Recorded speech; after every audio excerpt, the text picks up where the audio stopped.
Hello all. So just a summary about what we took in the two previous sessions. We just discussed like concepts of information technology, information security in general. We talked about what we're gonna explain this stuff, the sections. Also, we started talking about the structure of the web application, the DNS server, how client server operates, how a browser operates. And we talked about some tips to find vulnerabilities in a fast way, uh, how to target the program. So everything gonna be more explained. So now we have to, just give me a sec. Okay, so now we will move into the uh, main section of this course, which is about reconnaissance, which is the first module. So in reconnaissance, we will talk about lot of stuff, lot of techniques, methods, and ways to find vulnerabilities or approach a target, because nowadays uh, the security now is becoming stronger.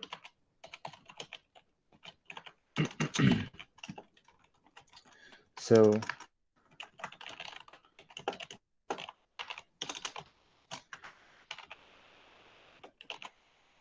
security is getting very strong. That's why we need to find more assets for the target, subdomains, IP addresses, endpoints,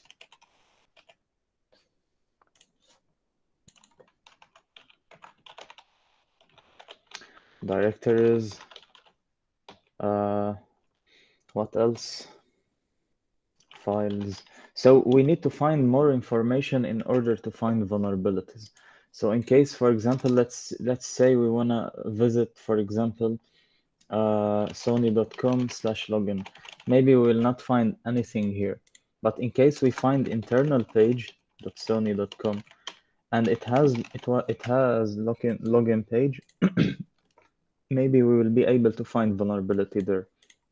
So because nowadays security is getting very strong, programs are handling reports very efficient way. They are doing internal penetration testing. They are launching their programs privately on crowds like HackerOne, BuggyCrowd, so on, and then they are inviting hackers. So any target you're visiting, you are not the first one who's visiting it. So the chance to find valid vulnerabilities is not so high. How to increase the chance to find vulnerabilities? Simply by looking deeply inside the application, finding a lot of information about it, lot of assets, subdomains, and so on. So I came across this article, which was cool, by the way, and I like to explain it a little bit. So there might be more approaches, but these are the three main approaches. Not to become a successful bug bounty hunter, but to approach the target application in a right way. So the one of the approaches, let me do, let me state them here.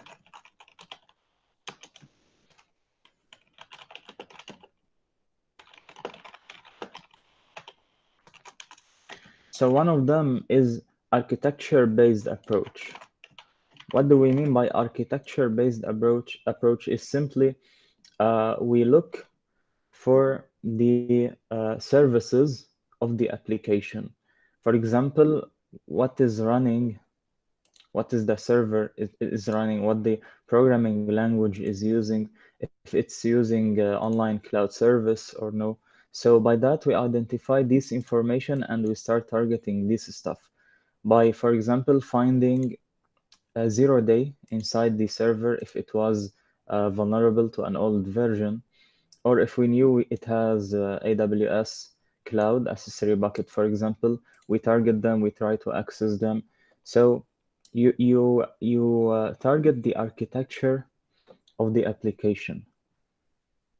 And such stuff to do so is using plugins like Wapalizer, for example. If we want to go to sonymobile.com, I have this Wapalizer here. This is add-on for any browser. So Wapalizer states the technologies that the application use. Not all are important, but we have some technologies that are important to check. For example, platform as a service, it's using Amazon Web Services. JavaScript frameworks, it's using Require.js framework. It uses load balancer from Amazon. It uses Akamai, which is like Cloudflare. It is web application firewall. So all this stuff we can then go try to check the version, for example, of Akamai. Sometimes you will see the version stated here, Require.js 2.1.5. So based on this information, we can try, for example, to search for CVE, vulnerability, anything related to this framework. Let's search for Require.js 2.1.5 vulnerabilities, for example.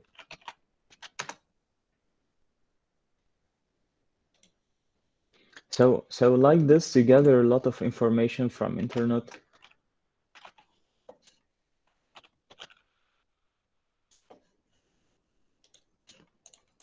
And in case you found a 0-day, you can exploit it. So this is one technique of approaching a target. This may not work for all applications, but it will work for outdated software. For example, this is good when you approach a target that is running on Jira, for example, or running on Yi framework. So it is good for applications that run on frameworks. So second approach is asset-based approach.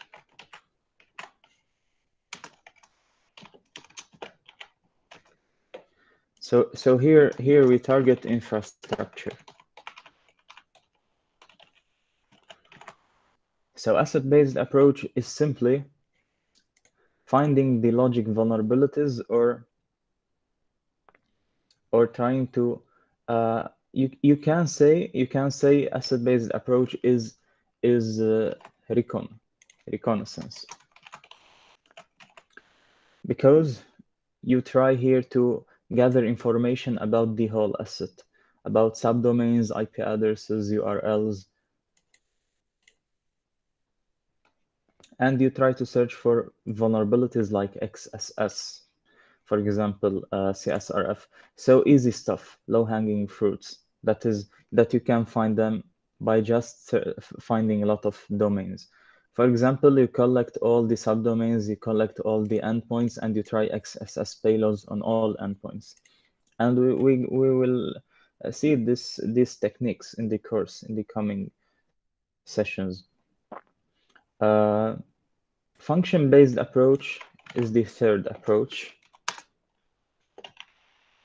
So what does this mean is that you test the application itself. So you just maybe use Burp Suite and check all the requests, responses, try manipulating them, try finding business logic, authentication bypasses, or vulnerabilities.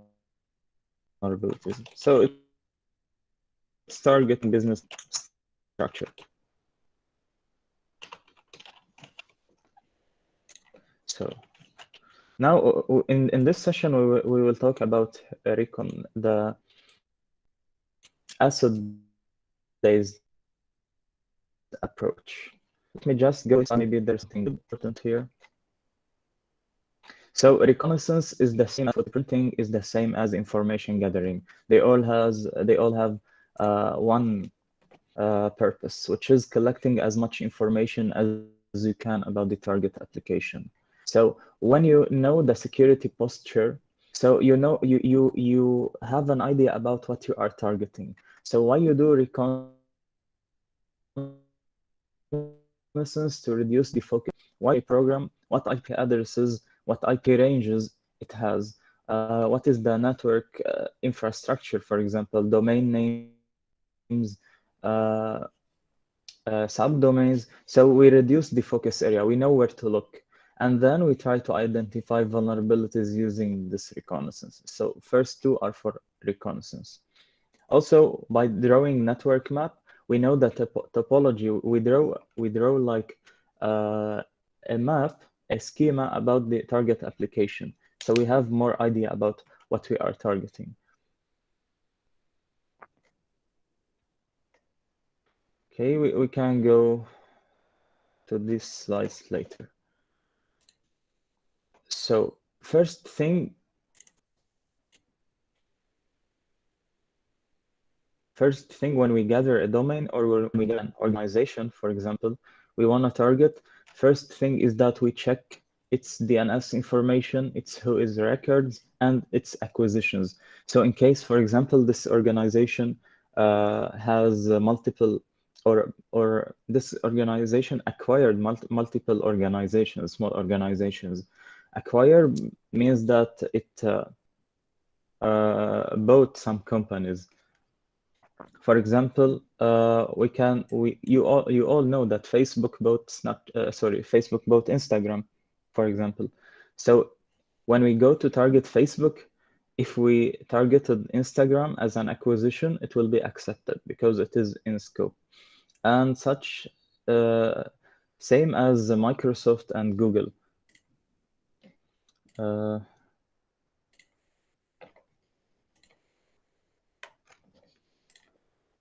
Just give me a second.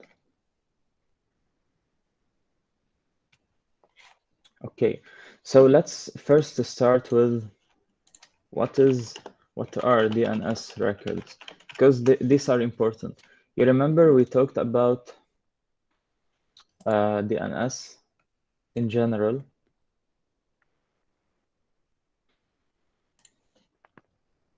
So remember, DNS is the domain name system, and there is DNS server where all information about IP addresses, the domain itself, all the records related to domain are found there in the DNS server.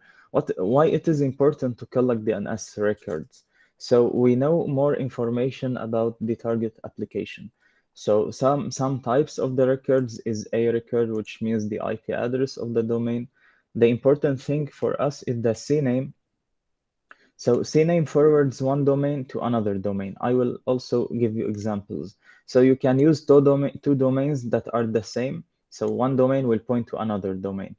MX record for mail server domain. What else is important? I think this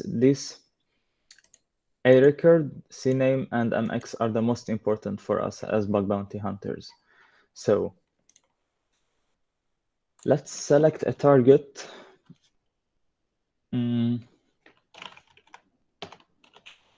Let's try on Yoti because I'm familiar with this program. So if we looked at the scope, we see that core.yoti.com API cloud. But as you notice, here they are saying that yoti.com is out of scope. So let's try on, they have application called Yoti Sign, which is, it has some interactions. Yes.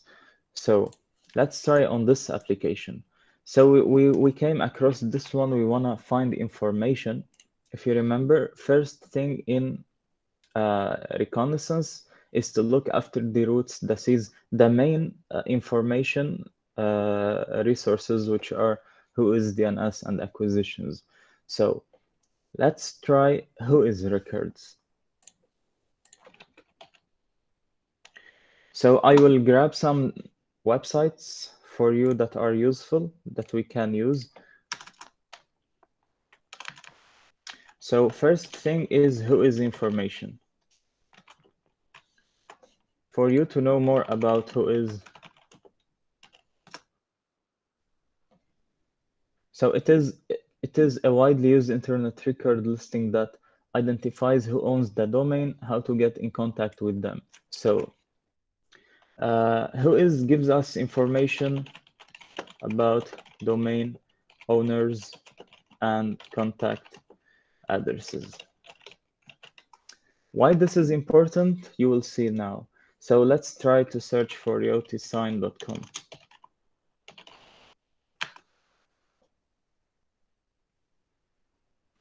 This is website is important, whois.domain tools.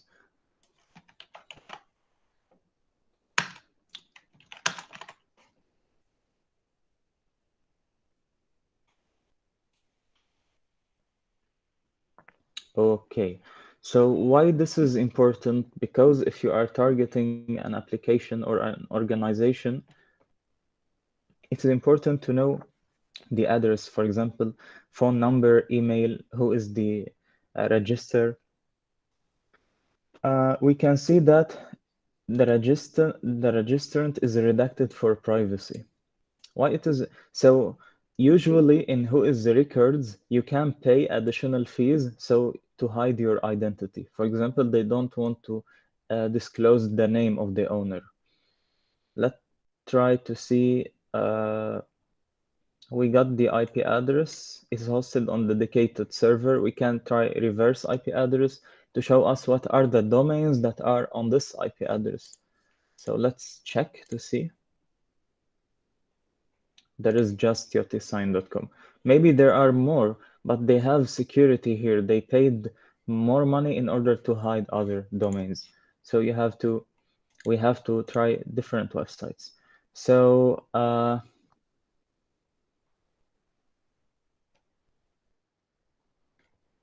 we don't have much information here. So see that they hided everything. So let's try on different website. Let's try on my website. Oops.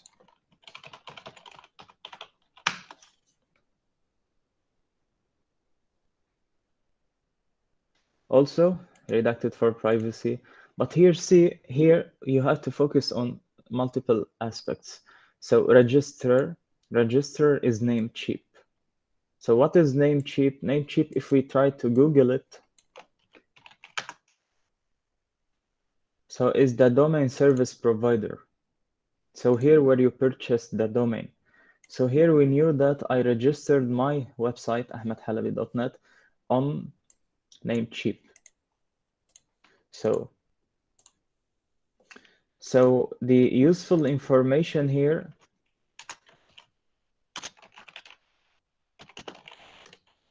we knew the registrar, usually the domain service provider. Why this is important? Because let me continue and I will show you why it is important.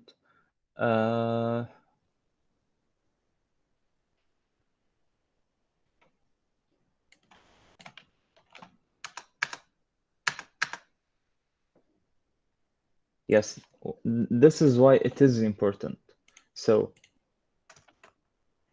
creation date, updated date, and register and expiration date. So knowing the registrar, that is namecheap.com, we know also a date where domain is about to expire. So see that we knew that the domain will expire in 16/3/2022 with the time as well. So when you knew that when the domain will expire, you will be able to take over it if it expired and I didn't renew it. So this is a vulnerability. This caused a vulnerability, which is domain takeover. You remember there is something called subdomain takeover. This is a domain takeover. Domain takeover by checking the whois records of a certain application, and then check the registration expiration date. So simply you can set a reminder on this time and check if they renewed the domain or not. How do you know if they renew it? Simply in the updated date. So I updated it in 30/11/2020. So in case this data changed, it means that they updated it. In case not, you can take over the domain. There are some restrictions. For example, they will hold the domain for a couple of days, maybe 1 week, maybe 30 days, depending on each company. But there are companies that directly release it after this date, and you can take over the whole domain. Let me check if there is domain takeover on HackerOne.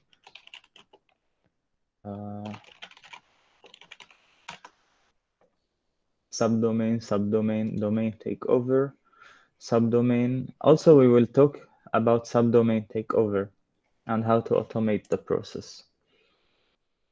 So yes, this one took a domain takeover.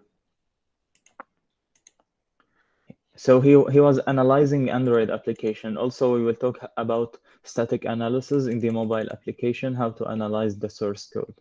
So he was analyzing the mobile application and he found this website, 3737signals.com, in the source code. So he opened simply, when opening the domain, he saw that unable to determine the IP address from the host name. So remember what I remember in the previous session, we talked about DNS. So DNS, when you call google.com on the browser, it's actually calling IP address. Then it's reverse IP, doing reversing IP and getting the domain name. So in case the domain expired, the IP address will be released, not expired. So visiting google.com will be no results. Why? Because there is no IP address assigned to google.com. So domain is invalid, IP is released. Here where you can take the domain and assign it to new IP address.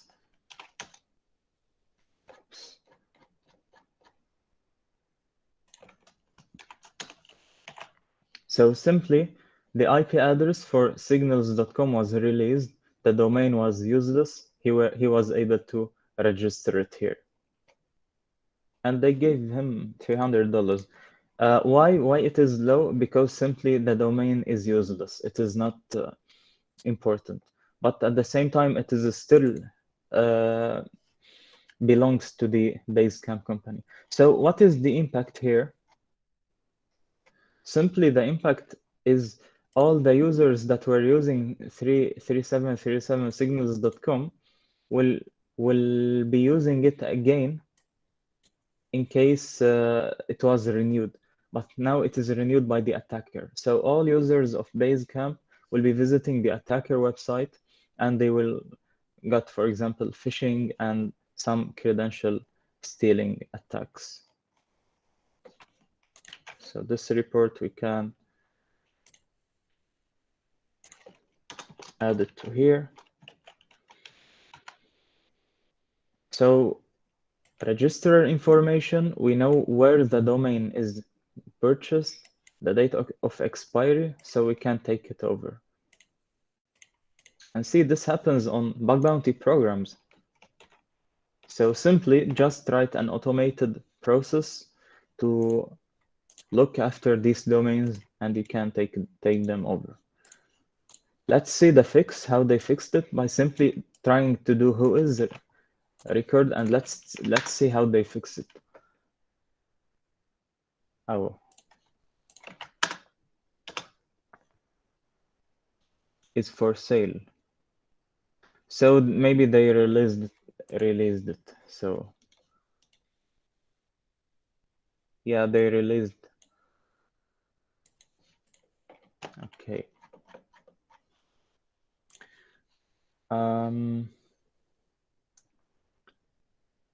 Yes, additional thing to look at is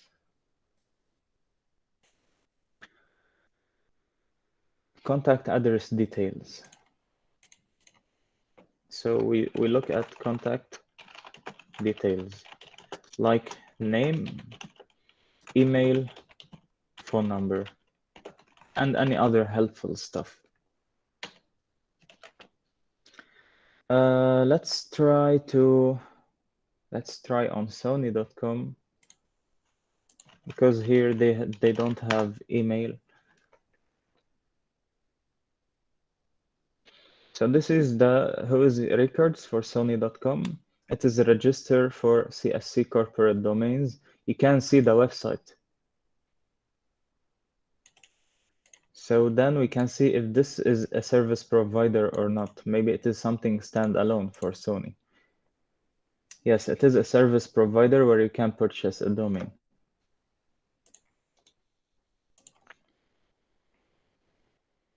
Creation date expires updated. So it expires on 5/7/2022 after maybe 4 months.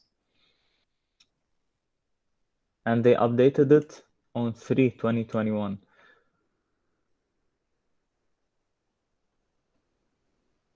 So now we are looking for email or phone number or any useful contact information.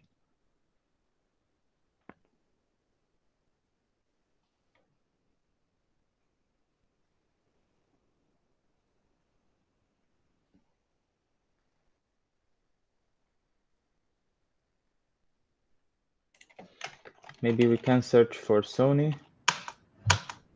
Ahmed, I have a question. Yes. The IP mentioned here in the whois results above, if you can scroll above, which is used in three different sites, as they mentioned. If Sony for some reason was using something like Cloudflare or any application file, is this the IP for the application file, or it is the IP for their original server?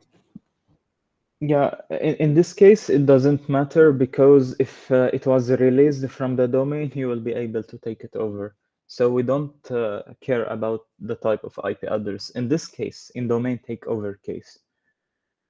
No, I'm just speaking in general case, taking the advantage of having different websites posted on the same thing. You can find the info if you scroll above, you, as you showed the reverse IP one. Yeah, you mean here. So three other Yeah, sites exactly. using the same IP address. Yeah. They are post probably yes for the same company for Sony. So yes, in case it was released, you can take over the three domains. Okay. So it's not something related to what we discussed the last session about application firewall Ah, you're having talking about yeah, bypassing firewall? yeah. I'm just connecting the dots here. Yeah, so in case this was running for behind the Cloudflare or any web application firewall, it is running behind a firewall and assigned to these IP addresses. It means that this is not the real IP address for this, but as officially it is used for the domain registration. So the real IP address will not be useful for the domain takeover, but will be useful if you found an XSS that was blocked by this IP address. You can try it on the real IP address, for example. Okay, cool. I hope I delivered the answer that you want. Yeah, I do believe so. Something similar like this. I'm just trying Okay. to connect the dots between the last session and this session, getting Yeah, understood. Yeah. Yeah, but this session is completely different because here in the reconnaissance phase, and here we're focusing on getting information. So you see that we found an email address for Sony, which is hostmaster@sony.com. So this is helpful information. We can search on site sony.com, Google Docs, in URL, not in URL, in text, sorry. Uh, hostmaster@sony.com. Maybe we will find something. What?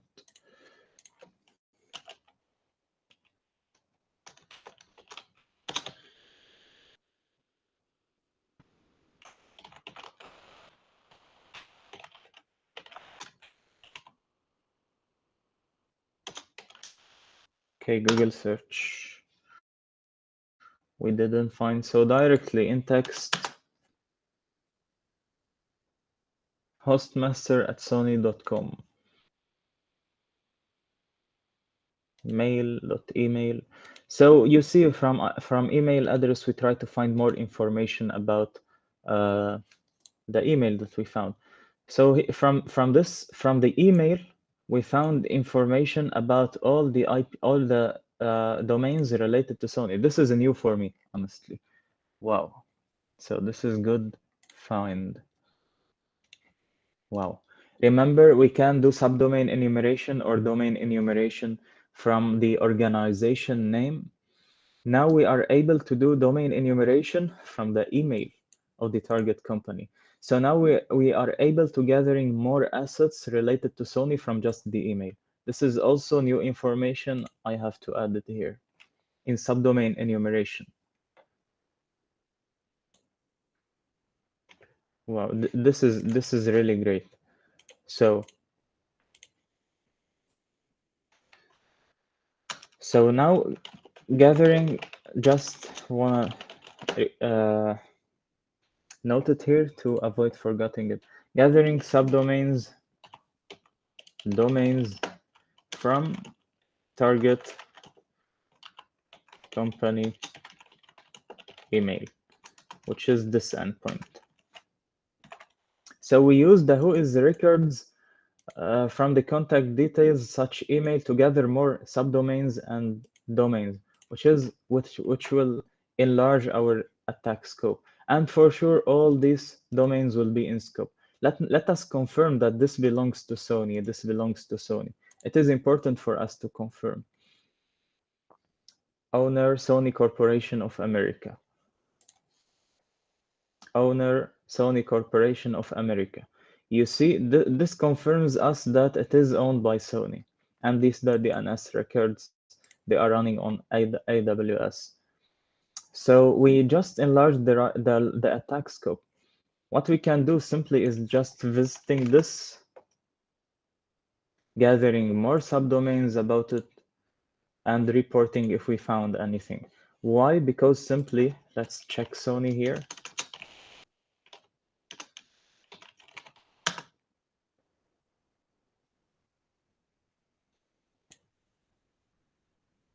This is new website for me, also for DNS records. Yes.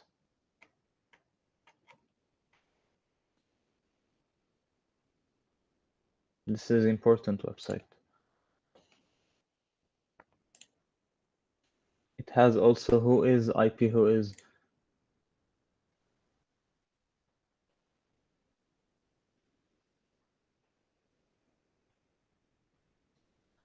Okay. So if we look at Sony, we see that security vulnerabilities that are identified in Sony products or in website domains owned, operated, or controlled by Sony are in scope. So what does it mean? It means that any website operated by Sony, owned by them, or controlled by them is in scope. Well, any domain or website domain means subdomains as well, not just a domain, which means that this this belongs to Sony. Without knowing the email address of the host provider, we weren't able to know that these domains belongs to Sony. Remember the SSL certificate that I talked about? How to confirm that this belongs to Sony by either checking in the DNS information, like this website, website.informer.com, checking in the DNS information, who is the owner, which is Sony Corporation, or let's try this one, or simply target the SSL certificate. So this one, extrememusic.com, click on this. Connection is secure. Certificate is valid. Details, subject. Oh, here in the SSL certificate, there is nothing information related to the organization, just the CN, which means the website. So another method is checking the host. Also, nothing related to Sony.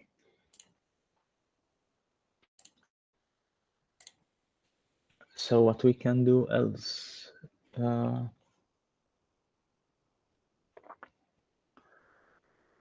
Okay, this is enough. This is absolutely enough. So this is a proof that they have, you can also in the report of in HackerOne attach that this result from here, for example, to prove that it is owned by Sony. So this is very important.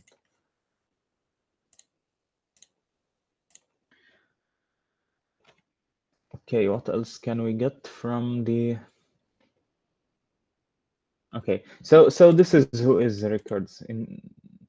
Uh, so Whois record, we can gather the registrar, the date, expiry date, and then the contact address details. From the contact information, for example, email or phone number or username. For username, we can use it later on in brute force on login pages related to Sony. Email address as well, putting it in email inputs to try to brute force the password. Phone number as well, in case they use recovery code or so on. So entering the phone number for recovery, try brute forcing the OTP code if there is no rate limit. So we can do lots of attacks using them. The most important valuable thing from the email is that we can gather more domains related to the target application. So instead of just going after Sony.com, you're now going after all domains that are operated by Sony. Now we finished the Whois information. Let's go to the DNS information. This is also important. So for these resources, I will attach them in a file so you can use them.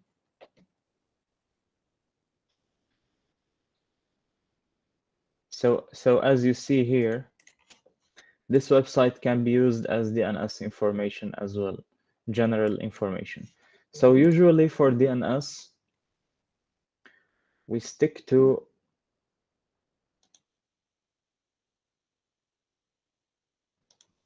these tools. These are very important.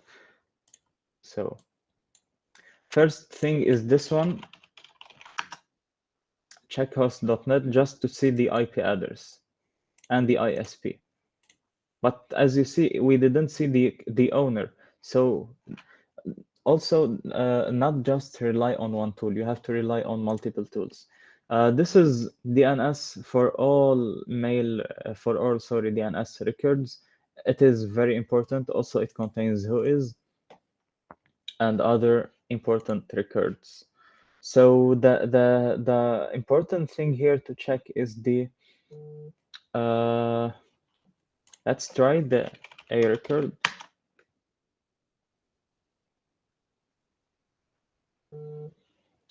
So A means that it is the IP4 main IP address for the target website. Because they are operating on Amazon, everything is under the name of Amazon. This is good to hide their identity, but we already knew them here. So important thing to focus on the DNS.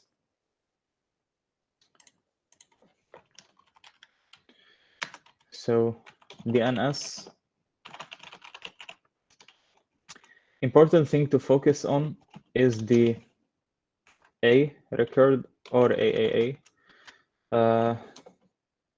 Here just to gather the IP address. The MX records for email information. Let us try it. So this website is the same. viewdns.info is the same as mxtoolbox.com. But I always I always like to do a lot of websites so I can compare them.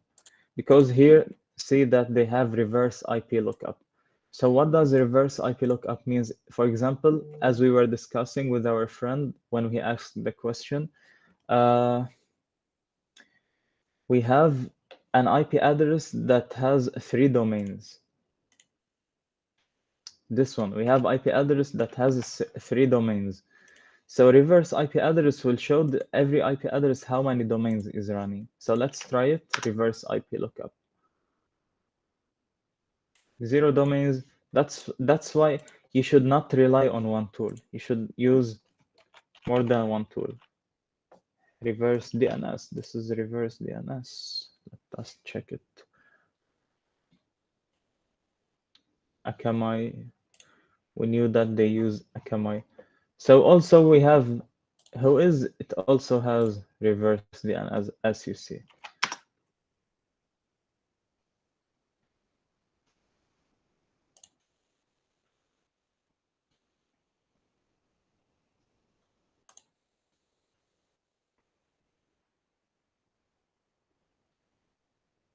Four websites use this address. Now they are 4, but they are not allowing to see them.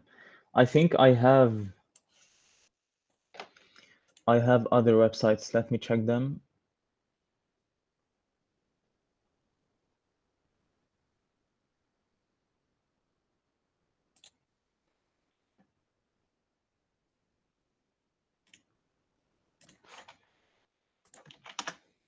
Yeah, it is the same one.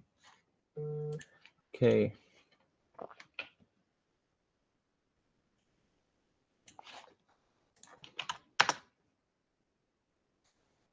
You can check this one.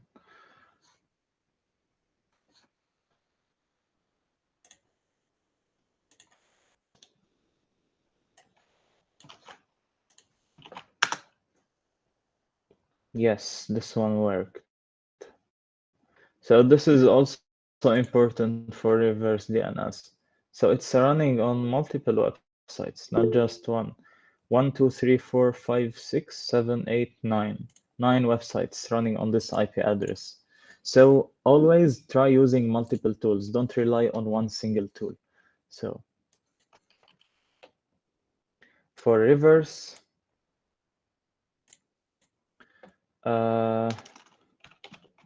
reverse IP lookup, we use this website and this website.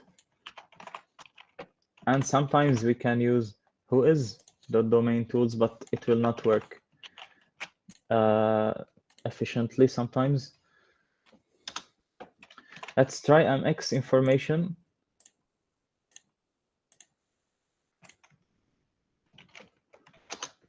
For Sony.com.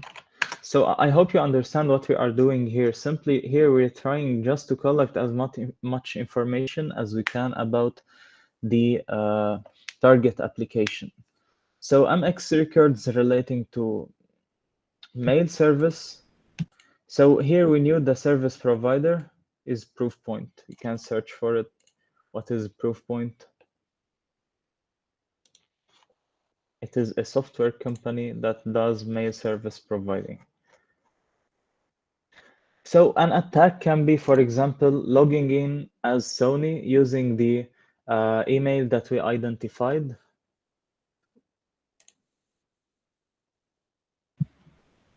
Wow, this is a new tool.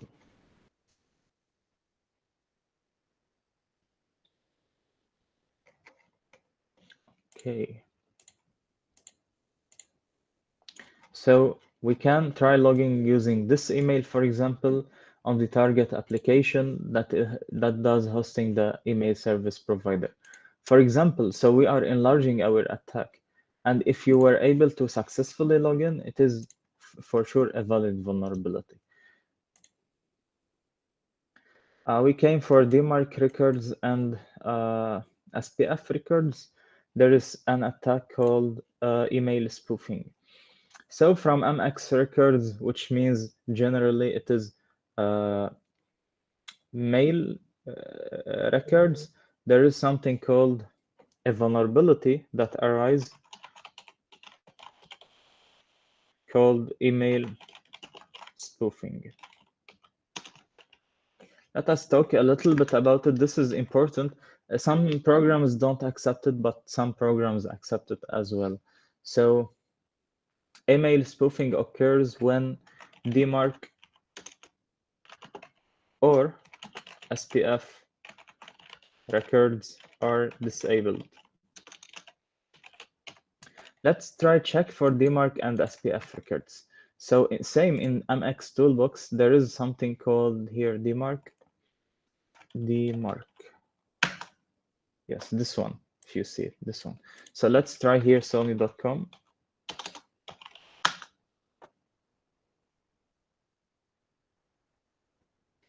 It is enabled here, you can see. Proofpoint, it is the company that is responsible for the mail service provider. So let's try with the, let me check my website. Brother, I want to add one point here. Yeah, sure.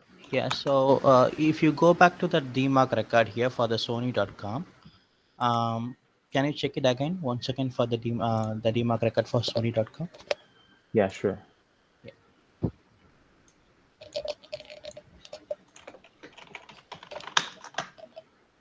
Yeah, so if you come back to the flag, you can see the tag values and the tag.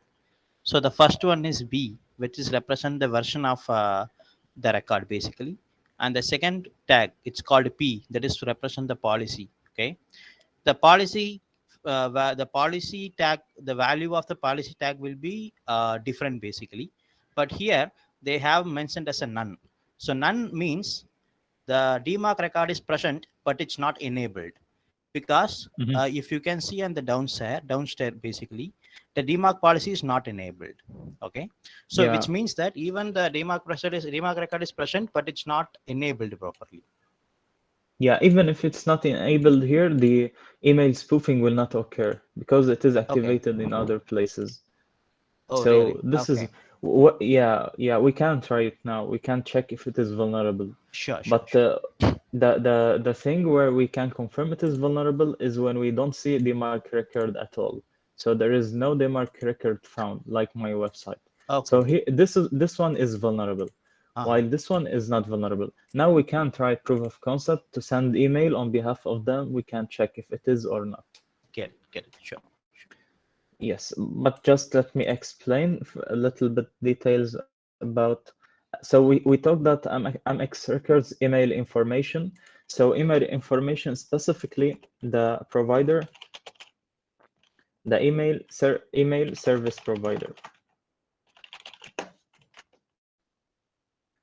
and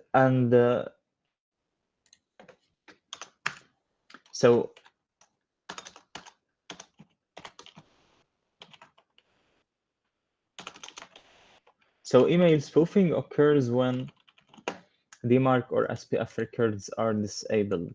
So let's try a proof of concept. So there is this website where you can spoof the email address for the target applications. So now let's do a simple attack.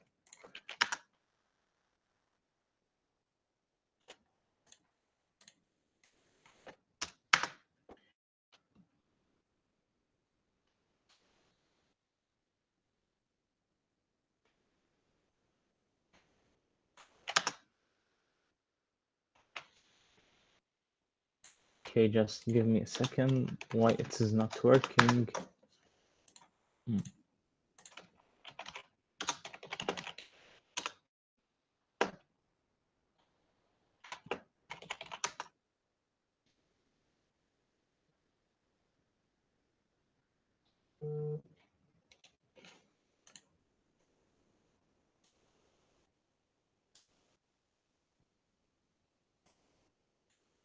Okay, that's weird. This website where we do the email spoofing stuff, it's not working. I don't know why.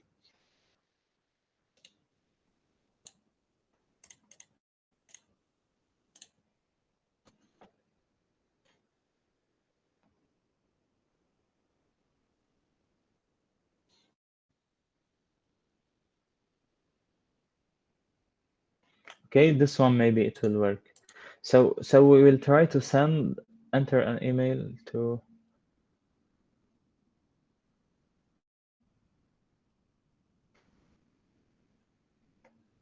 Let me check.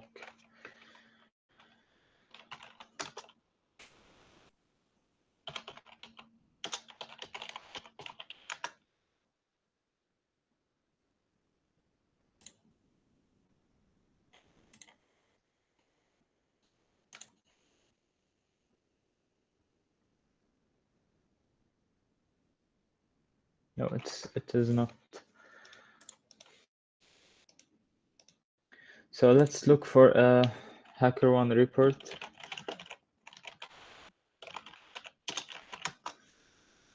Because the domain is not working. I don't know why.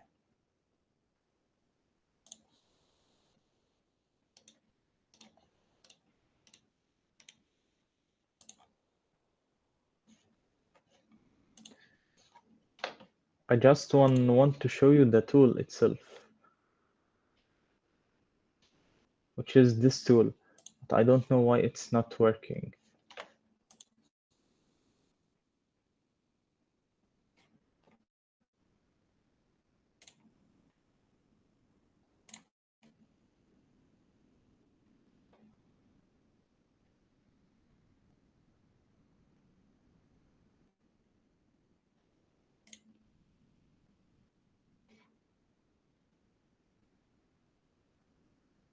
So as we see, this one is trying to check if there is email records. It says no DMARC records. So what he did is simply he went to this website that is not working for me. So he tried to send on behalf of them, of the main website, the affected website. So simply just type any email and add the domain name of the affected website, which is Doppler team.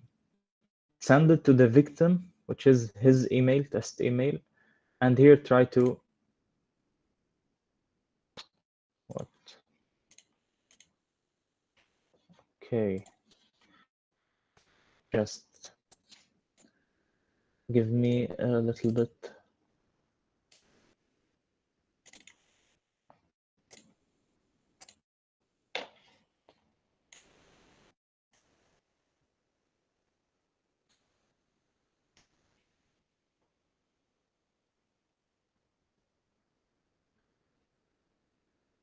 Yes, and here he tries to add any text, for example, and then he simply hit send.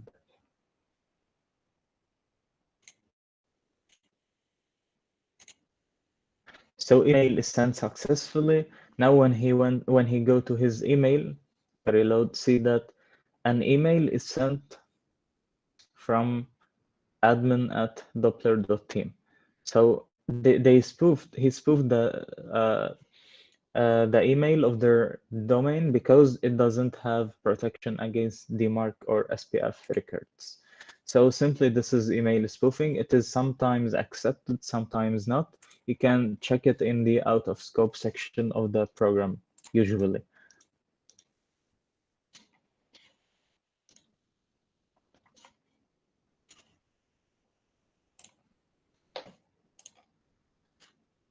And same here if we went to SPF. So let's search for SPF records. Also, SPF record is enabled. It means that there is no email spoofing vulnerability.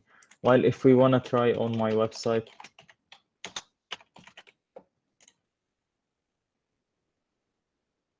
I have SPF records, but I don't have DMARC, so I have to fix the problem.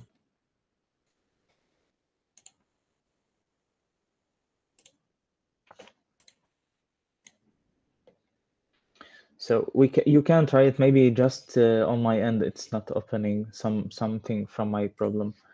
Also, there is an article, you can check it as well, related to the email spoofing for better understanding. And here also we want to talk about, so this one, reverse IP, DMARC, CNAME records. So CNAME records is simply alias which means similar. So alias websites. So websites that are similar. For example, the domain is maybe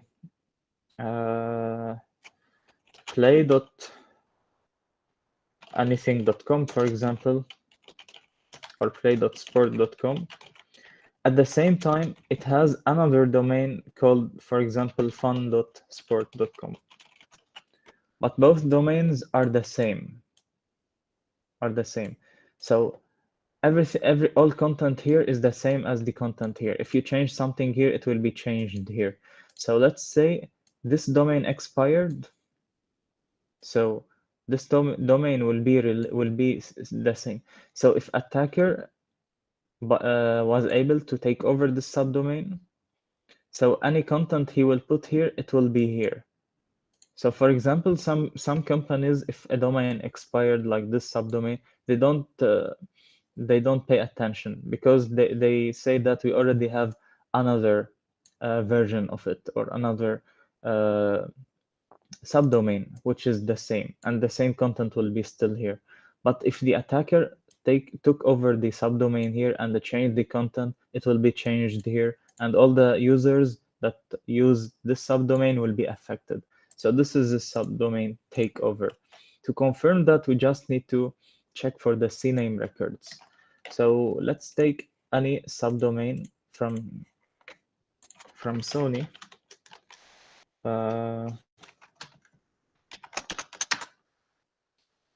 For example, this one.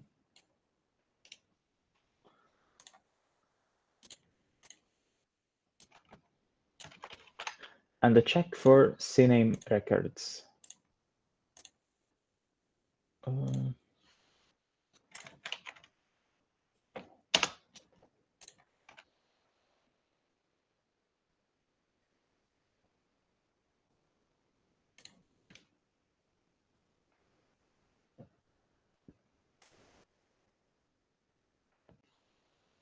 An error occurred. Invalid. So it doesn't have, seems it doesn't have a CNAME record. Or maybe because of this one. Yes.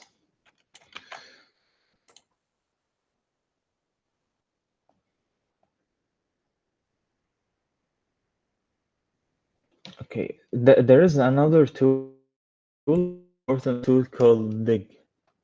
We can check it here. It is also the same.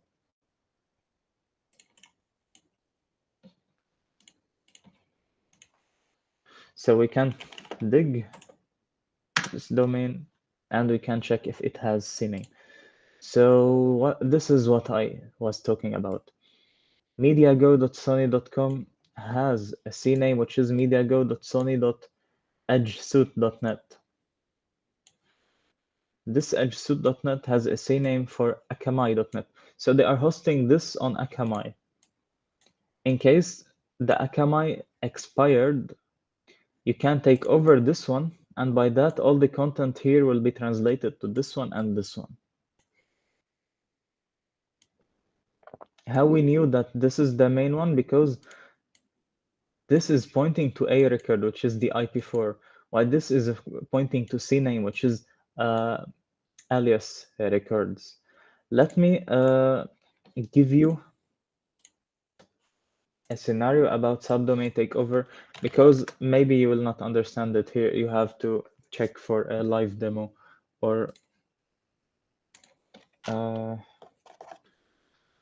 report that actually found. Just give me a second. Okay.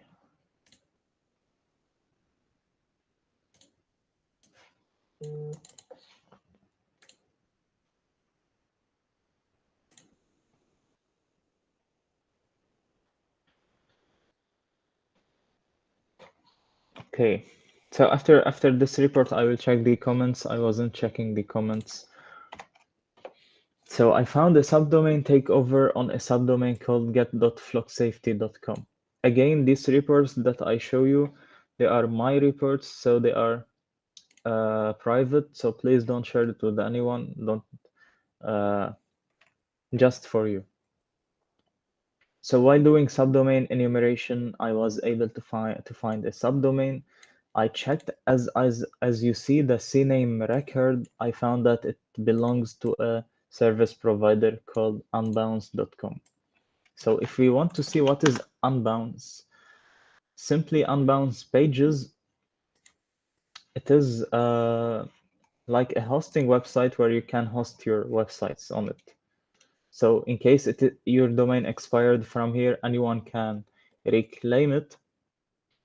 So you can take over the subdomain.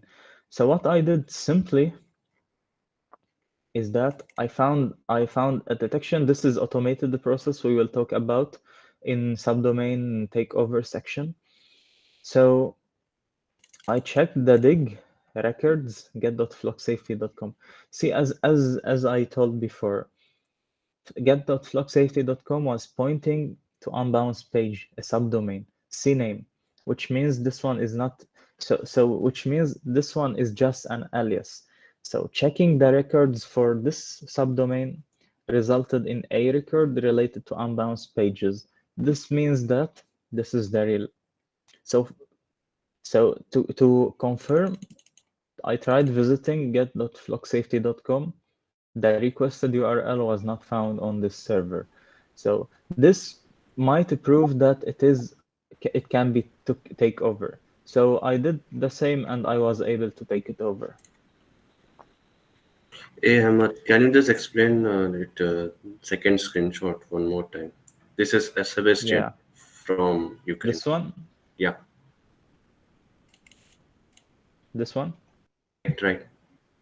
Not this one, second one, below that. This one? Right. Okay. So simply dig is a tool that does DNS records for any domain. So as we see, let's try now to do it for get.flocksafety.com and see how it is fixed. See the results.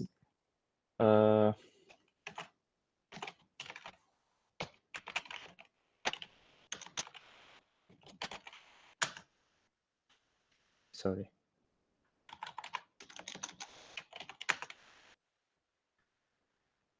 So now see that dig get.flocksafety.com is just pointing to an A record, which is empty, which means that it is not pointing to anything. So maybe the subdomain expired. There is nothing pointing to it. We can, using checkhost, determine that. Yes, it's not found. So how they fixed it? By releasing this subdomain. Let me explain the image. So I found that this subdomain has a CNAME record pointing to a subdomain.unbouncepages.com. So, and this subdomain also pointing to an A record for an IP address. By that, I proved that this subdomain is pointing to a third-party service, which is Unbounce Pages. So, how to claim it? By visiting Unbounce Pages and purchasing the subdomain, this one. So you can claim it. To confirm that, I found that it is unused. So it is unavailable, the subdomain. You understand it now? Yeah. Understood. Yeah. So we will later on talk about subdomain takeover, how to enumerate them, how to look for them, and how to confirm if it can be taken over or not.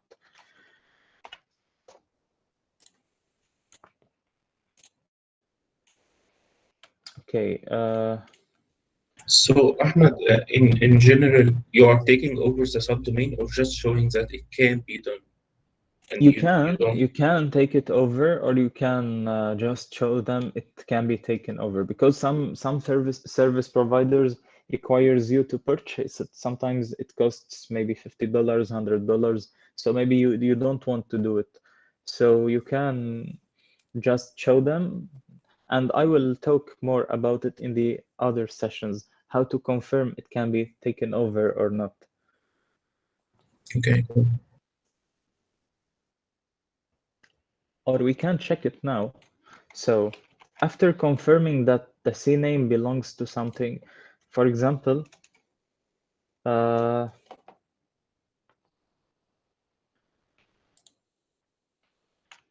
and from MX records,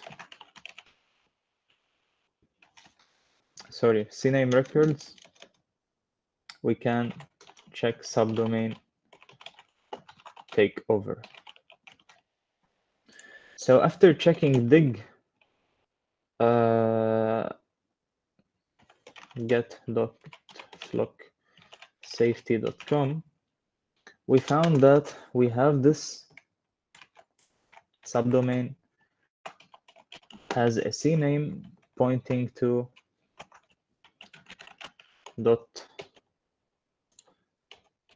.unbouncepages.com, and we found that this one was pointing to an A record for an IP address. So whenever you find that the target subdomain pointing to a CNAME, it does means that it is registering in third-party service. So you go after the third-party service and you check if you can claim the subdomain or not. How do you check in case you got an error response in this page? So depending on the error response, we can determine if it can be taken over or not using this article on GitHub. So can I take over XYZ is an article developed just to confirm if a subdomain is vulnerable to a taken over or not. So for example, these are the engines, these are the status, these are the responses and the cases. In my case, it was unbounce. So in unbounce, it is stated it is not vulnerable and stated this response. So actually it is not vulnerable, it is edge case, depending on the case of the subdomain. So in case you got this response and it found that it is running on unbounce, you can try taking it over. Maybe it will work or not. But for example, let's say if we want to check for Shopify, maybe you go to a store.shopify.com and you find this error. Whenever you find such error, try doing dig command to see the CNAME. If the CNAME is pointing to Shopify, try to take it over, claim the subdomain. Same for Netlify, for all the service providers.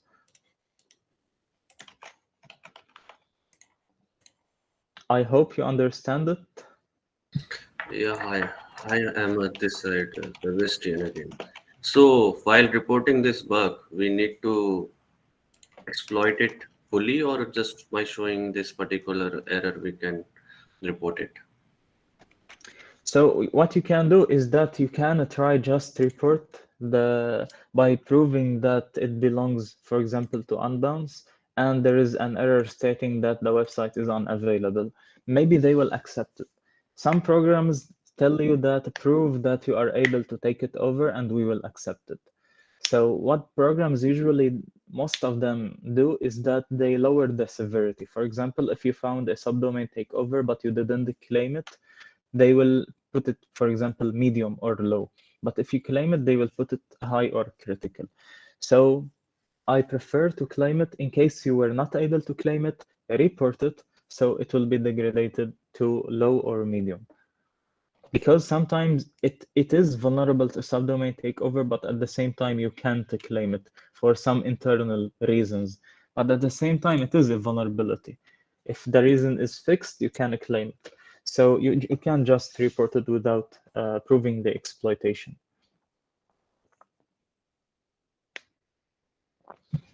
Okay, thanks. Okay, now Ahmad, also here we have seen that on the KNI takeover tool. What is the difference between edge case and the vulnerable one? yeah.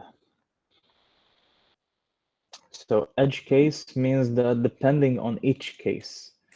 So this response, fastly error unknown domain, may be assigned for a subdomain takeover and maybe not. So in order to know, you have to determine it by yourself. Try to take it over or check the records. The vulnerable means that it is vulnerable for sure. So no need to take it over. Whenever you get this message, it means it is vulnerable. Not vulnerable means that if you get this message, it is not vulnerable. But sometimes it is vulnerable. So don't just rely on the response. Try to dig manually and check it manually. Got it. Okay.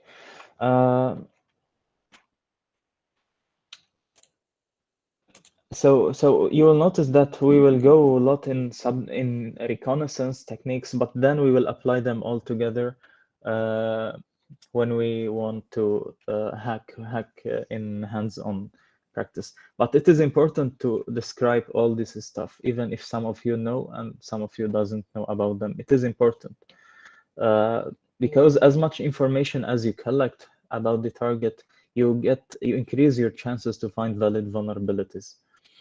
So third information gathering or reconnaissance step is to find the acquisitions.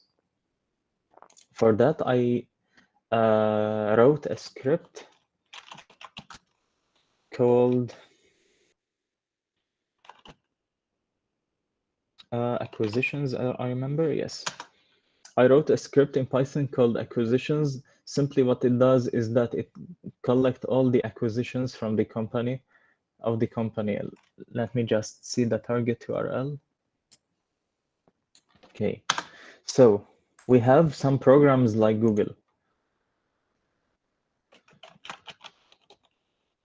Acquisitions. So example, Google accepts vulnerabilities in acquired domains. This means that you can not just search in Google. You can search for all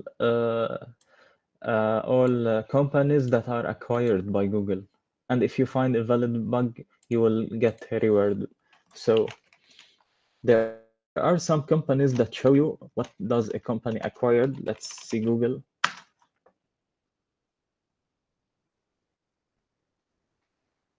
So here we can see that Google purchased companies called, for example, Looker, Pointy, Fitbit, Onward, and there is a company that I found vulnerability in called Maze, as I remember, or Waze. Wow, it's not mentioned.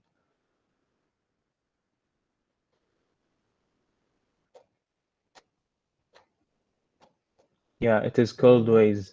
So this, for example, I found a vulnerability in this company.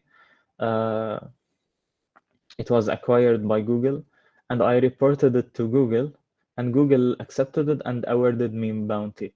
So if you found vulnerabilities in programs acquired by Google, you will get rewarded as well. So here you're increasing the attack scope, very, very broad scope. So to do so, simply I wrote a script, Python acquisitions.py -c domain. Okay, so -c google.com, and it will give you the list of the companies that Google acquired.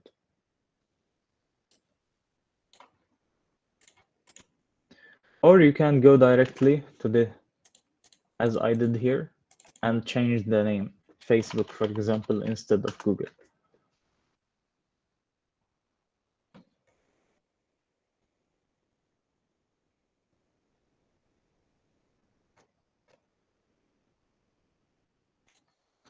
And also depends on each program policy. For example, depending on each program. So example, Fitbit is a program that is a company that has a program on BugCrowd. Means that you don't have to hack on Fitbit and report to Google because they did external program for them on BugCrowd. So you have to report it on BugCrowd. while the bug that I showed you before, the program which is called Waze, I reported to Google and it was accepted. So use this one or the my GitHub. I have the tool on GitHub.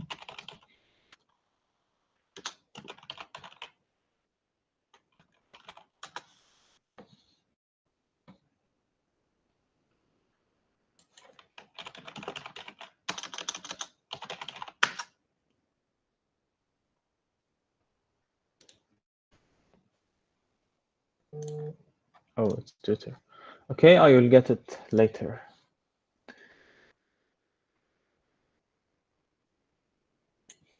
So, who is DNS information acquisitions? Who is to find a lot of valuable information, domain information, registrar information, expiry date information, email information, which will help us in finding more subdomains here in subdomain enumeration. So we can like combine this step with subdomain enumeration as well. DNS information to find good DNS records about mail DNS records, CNAME for subdomain takeover, which is here, and other lot of stuff. Acquisitions as well to find more programs than to enumerate their subdomains and go through these techniques.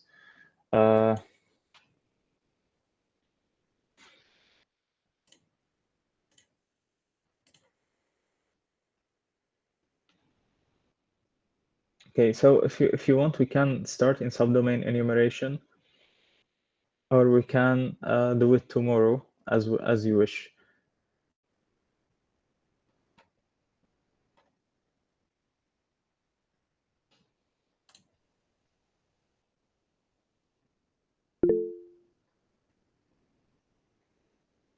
Okay, there is all the question. Our friend asked, how can we organize the findings in the reconnaissance phase? So simply we will do, what we will do is that we will write scripts and then separate each information in different file. We will show it later in the subdomain enumeration.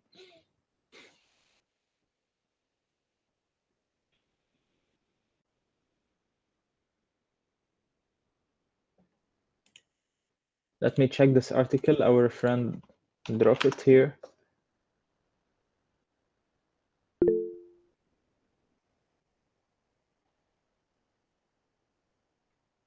On that blog, there is a case 2, as I have explained there. Can you read it 1 second here? The case 2, yeah. Yeah.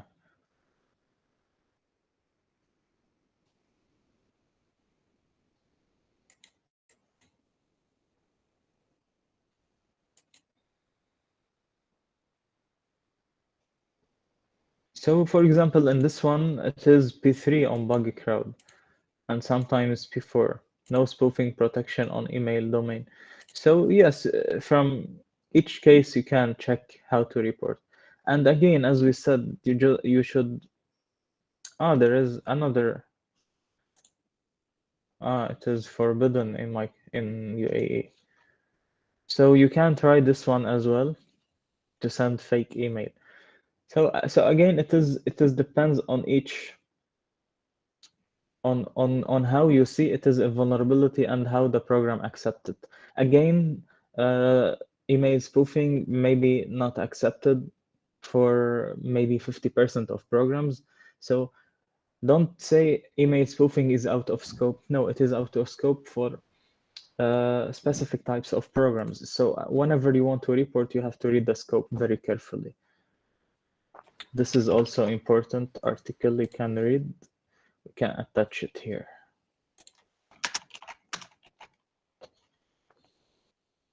So we finished the first section related to seeds and roots.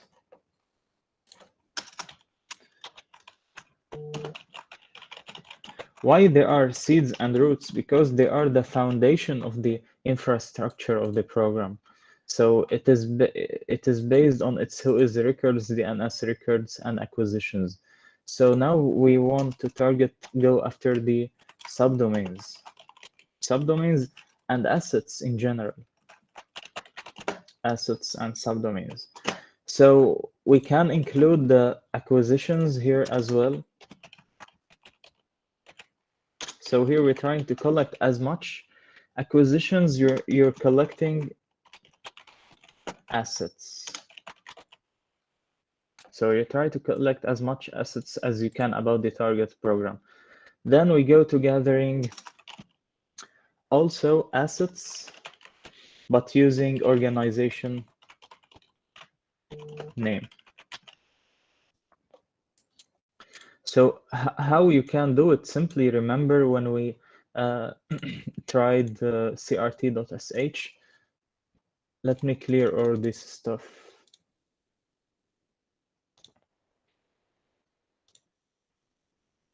Okay, this is important. I want to add it to my notes so I can check it later.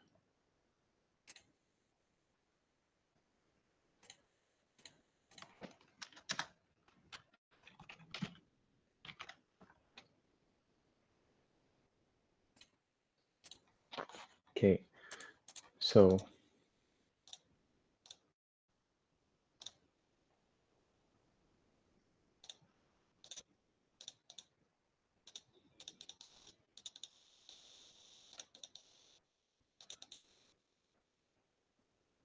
okay.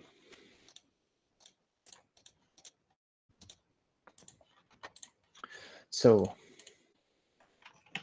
let's say we want to collect all information related to Sony. I think I explained it before, but now it is time to dig deeper in it.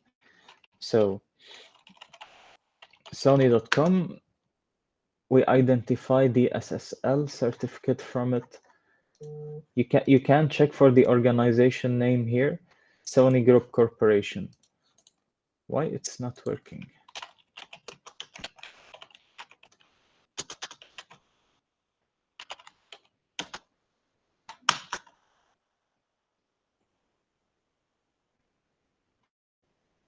That's weird. Or we can try using the SSL details, subject, organization, Sony Global Solutions Inc. So why the organization name is important? So here assets using organization name, using crt.sh. So we're searching for assets inside the organization name, not just domain. Because on HackerOne, as we see, for example, they might say just sony.com, and they will not say any other subdomain. So how we want to find the subdomains? So one of the techniques is typing them here and do search. Okay, I think we have seen this case. So to avoid entering everything manually, we have to use automation. So from this point, we will try automating everything related to the enumeration aspects related to subdomain enumeration. So for that, I did a tool called CRT.org.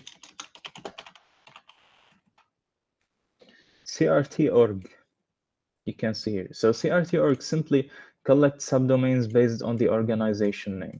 So just CRT.org and the organization name. I think we have to add a plus between both because there is a space. So using curl request, it will collect all the results and it will output them in a file as I remember. Let's wait and see the results.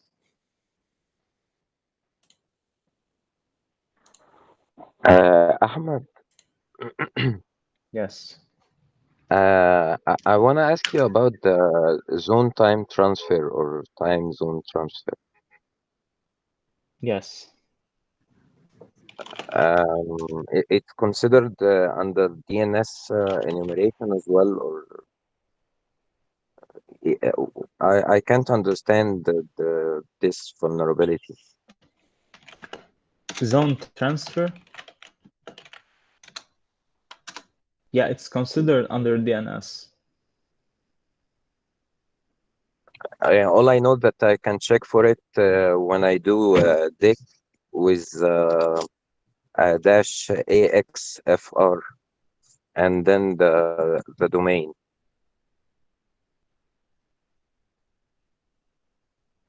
Yeah, it is query. It is AXFR. Yes. So simply, it is like a translation and transaction between DNS, one DNS server to another, like replicating it, like doing it as a copy, like copy paste, just copying, replicating all the information found on one DNS to another.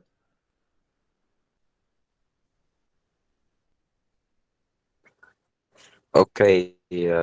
So what can I check for, or how do I make sure that this vulnerability is valid or not? Okay, let me tell you tomorrow because I didn't check before for zone transfer. So I have to just Google it a little bit and see the vulnerability types, how to attack it, because I don't have like a lot of idea about technical exploitation. Okay, thank you. It's taking time, but it's pointing results, domains.org.txt. So let us see how many domains. 0 for now. Yeah, so simply if we want to read the script crt org. So here what I do is that I did a curl request to the API of the crt.sh organization name, and here I put the organization name, then I using regular expressions I match for the domains and then put them in a file called domains.org.txt. But here there is a problem.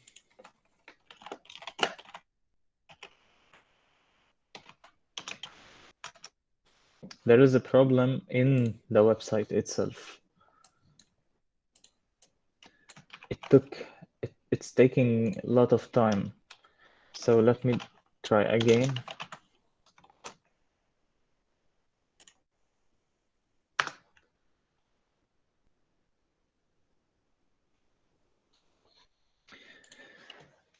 Good. Here the results came. So see that we identified sony.net, sony.co.uk, locator.sony, sony.jp. So we're identifying multiple assets, not just one subdomain.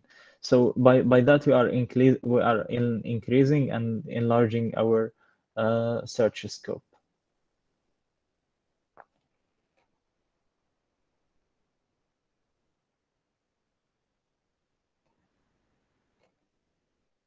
sony.biz.com.br. So as you see, if you want to do manual search, it will take time, because how you will copy all of this stuff? They require time. Even if you tried doing it using the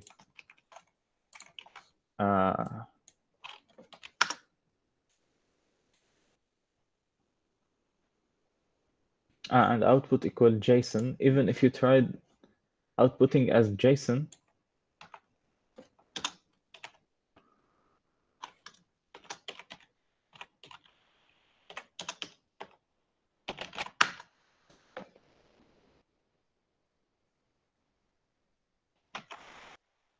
why it's not working? That's weird. Let's try different. Let's try on Snapchat.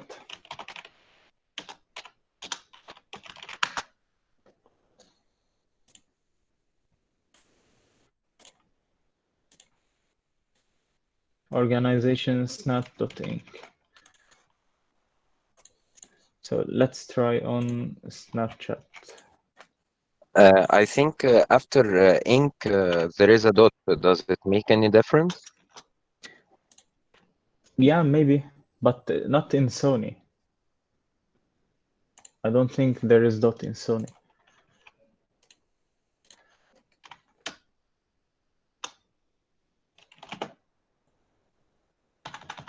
So remember, in space we put plus.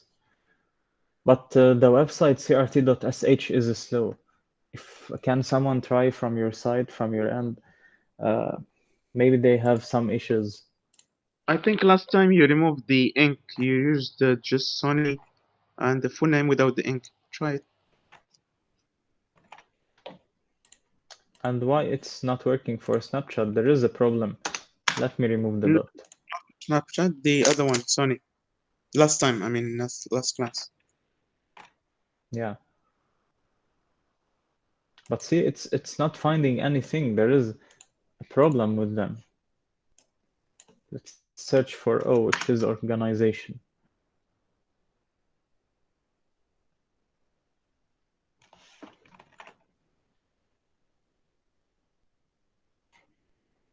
Oh, it worked on the API. Good. So what is the command? We used crt.org.sh snap plus ink dot. So we took everything, but just we added that plus because there is a space. So we see there is a snap-dev.net, snap.com, a cnd.net. So we have multiple snapchat.com. We have multiple assets, snap pms.com. So here we enlarged our scope. We have a lot of domains to search in them.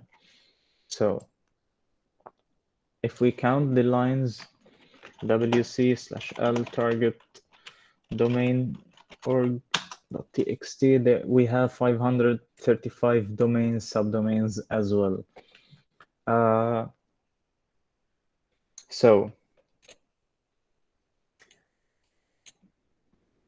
So using organization name by using crt.sh, and so checking for organization. We have the script. So for the scripts, I will attach them for you. I will attach them like this.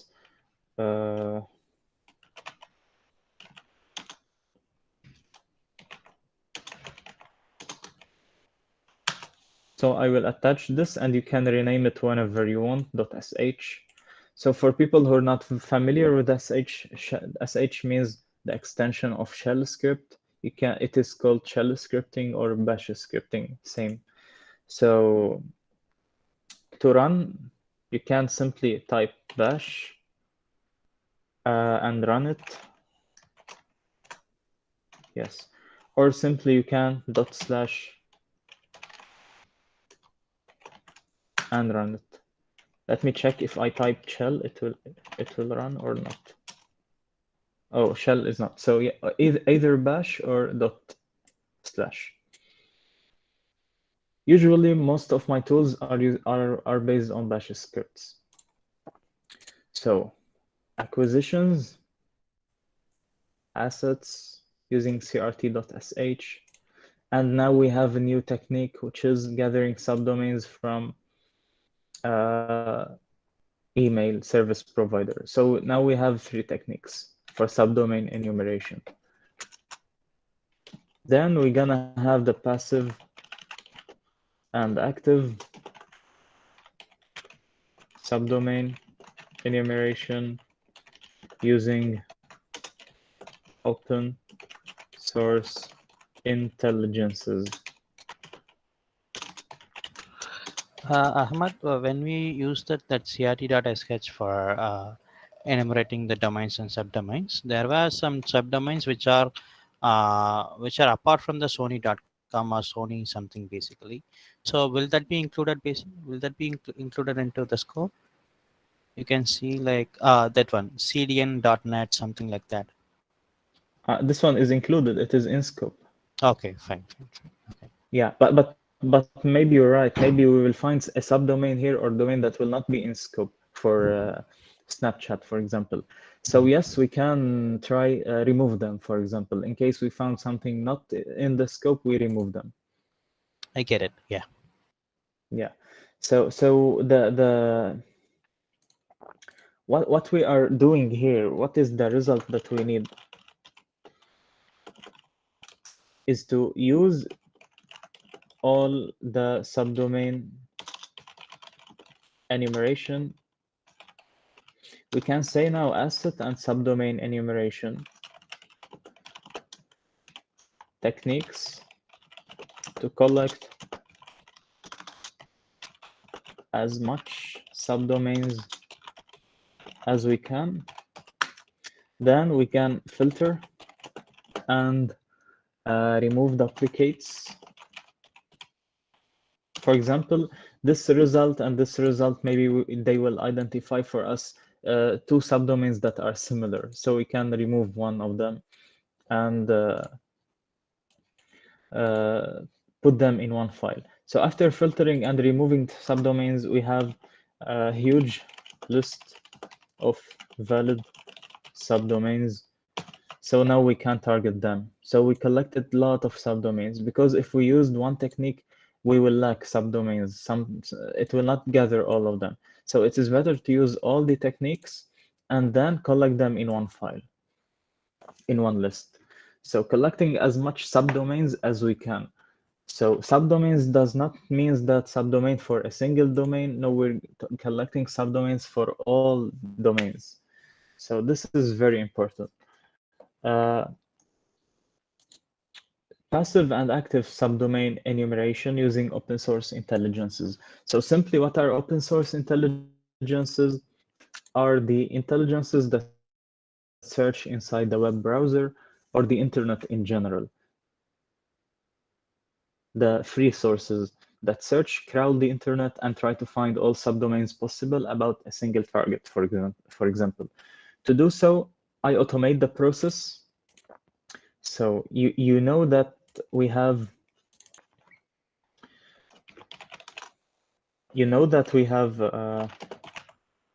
I created a script called enumerate live subdomains. So you know that we have a lot of subdomain enumeration tools, Sublister, one of them, Subfinder, Asset Finder, CRT.sh as well. But here in CRT.sh, note that I'm searching for the domain name, not organization. Before we did the CRT based on organization name, here based on the domain name. So it will just match the domain name itself. MS, passive mode, and the brute force, active mode. I disabled them in a command because they take a lot of time. So depend on each program. So then I remove the duplicates from all these results, check for a live domains that resolves, then try to brute force subdomains, remove also duplicates, subdomain take over, way back. So we will go separately, step by step in each process. So now our point is just to find subdomains as much as we can. No need to look for the resolving subdomains for now. So instead of launching each script alone and wait for the results, I wrote a bash script that launches Sublister, Subfinder, Asset Finder, CRT.sh, and MS at the same time. So this will give a huge list, which will be very valuable.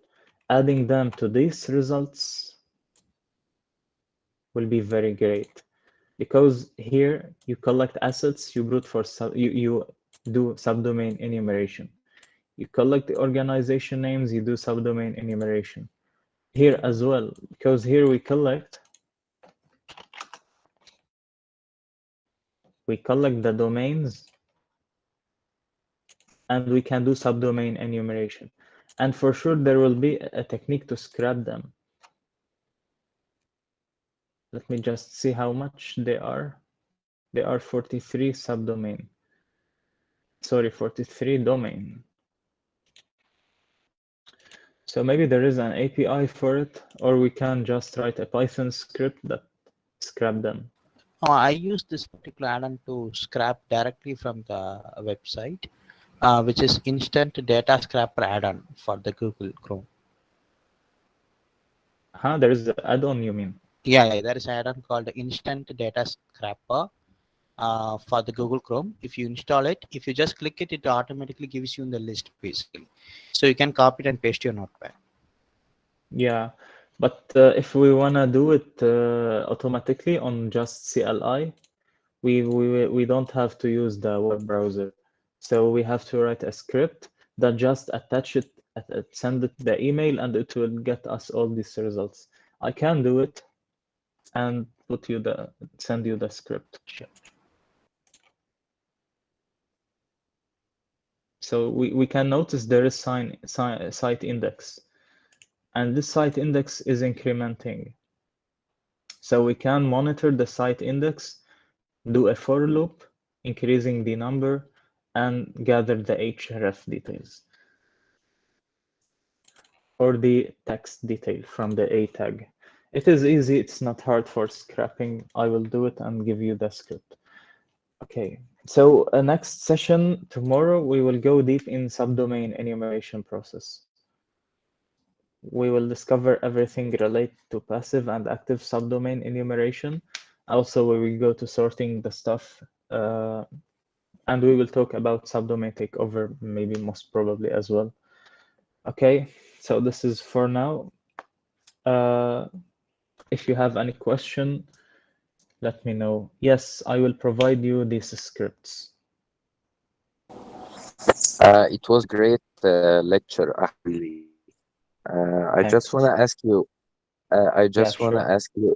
Um, when enumerating and finding subdomains, it's when finding certain or a specific subdomains from different lists, it's somehow special that the ordinary tools or ways of finding subdomains didn't find it. How can I highlight these subdomains to start checking first? Or you understand what I mean, or should I emphasize more? Yeah, so you mean that the subdomains that were identified in a harder way, how to know them in order to start with them in scanning them first, right? Because maybe they are Yes, valuable. I don't know if yes. you can if you can check the hardened subdomains identified, because here, as you see, I am firing multiple tools at the same time and outputting the results in one place, in one file. So I don't know, but I think you don't need to know, because in the end you're getting all the results, and then you will see that we will do screenshotting. So after finding all the valid domains, so we have like this structure. We gathered all subdomains. So now we split them in resolved subdomains and non-resolved subdomains. So resolved subdomains means with the 80 or 443 responses, the HTTP and the HTTPS. So these subdomains, we do screenshotting. We screenshot them all, so we can see which one has, for example, a login page, which one is exposing information, and we can go for because, for example, you may have 1,000 resolved subdomains. Checking them manually will take a lot of time, but screenshotting them all and just seeing them in a good view, you will prioritize your target. So, and the non-resolved subdomains, we will do port scanning, because maybe they have open port on 8080, not 80 or 443. Maybe they will have Redis open port, maybe MySQL open port. So it is important to check all the non-resolved subdomains as well. We will do port scanning for them. So by that, you will have a lot of information to look at. Okay, thank you, Ahmed. Thank you very Yeah, much. so maybe you will solve your question by screenshotting the all subdomains. Yes, sure. Thank you very much. Sure. Anyone has question, feel free to ask. So on that, by using that crt.sh organization name, we have found some subdomains, and also that we have pointed out that there are some of the subdomains which are not comes into sony.com something, right? Like CDN, something like that. Yes, So for those yes. subdomains, we can again go to open that subdomain and use some DNS info and check the organization name whether it is comes into Sony or something. Then we can prove it whether it comes to that scope or not, right? Absolutely. You can use this website to determine the let us do a little bit direct example. So the results, let me just cat target domain organizations that we identified from crt.sh. For example, this one. This one seems not related to Snapchat. So we can use this domain to identify organization owner DNS destination. So it is not related to Snapchat. And we can check the SSL certificate at the same time. Sorry. Connection is secure, certificate is valid, details, subject. Oh, organization is Snap Inc. It is owned by Snapchat. Wow. So it is valid. So yes, by these techniques, checking the owner, checking the SSL certificate, we can confirm if it's related or not. So if it is related, you see that the organization enumeration using Snapchat didn't show us the subdomain, just showed us the domain name. So we can use our subdomain enumeration to gather subdomains for the subdomain and add them to our list. So we have identified a mail subdomain by passive reconnaissance and other techniques. So our automation is not just our automation is automatic and manual at the same time. You can automate all the steps, but at the same time, you can't automate, for example, how to know if this one is related to Snapchat or not, because maybe automating it will give false positive results, while manual check will give you, because maybe you will not find the information from SSL certificate, you will finding from DNS information. So it's important to do some manual steps, then assign automated steps for it. Great, Ahmed. Thank you. Yeah, so here, see, we're launching Sublister. After that, it launched Subfinder. Now it is launching MS, and it launched before crt.sh Asset Finder, and now it checked. Now it checked if the subdomains identified are alive, like this one. So let's try target cat alive. So it is not alive. It is not resolving for 80 or for 443. So we can check it. So here comes manual testing now. We want to check it if it's resolving. Check host, it has IP address. It means that it is active. Try using ping. It's pinging DNS. It's resolving.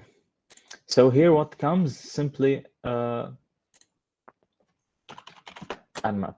So now we try to port scan. We see which ports are open. Maybe we find some valuable information inside it. We report it to Snapchat and we get bounty. So this most of my hacking techniques and strategy is based on information gathering and reconnaissance. So first I do all the reconnaissance steps required. Then I go for the functionality testing. So we can see here all 1000 ports are scanned, are filtered. Filtered, so not closed, neither open. Filtered means that there is a firewall running behind this application. So later on in port scanning, we will check how to bypass firewall. We scan just 1000, but there are much more ports. We will see the nmap command to scan all the ports, to try sending fragmented requests, not fully packets, in order to bypass firewall and so on, in order to determine which one is open, which one is closed. So, but step by step. This is in the section port scan. Okay, so we're done today. If you have any questions now, you can ask. Scripts will be provided tomorrow, not now, because I need to write a little bit to improve them. And the video recorded will be provided today. Okay. See you tomorrow, guys. Thanks a lot, Ahmed, for today's Thank you. Sure. Good night. Sure. Good night. Thank you. Good night. Good night.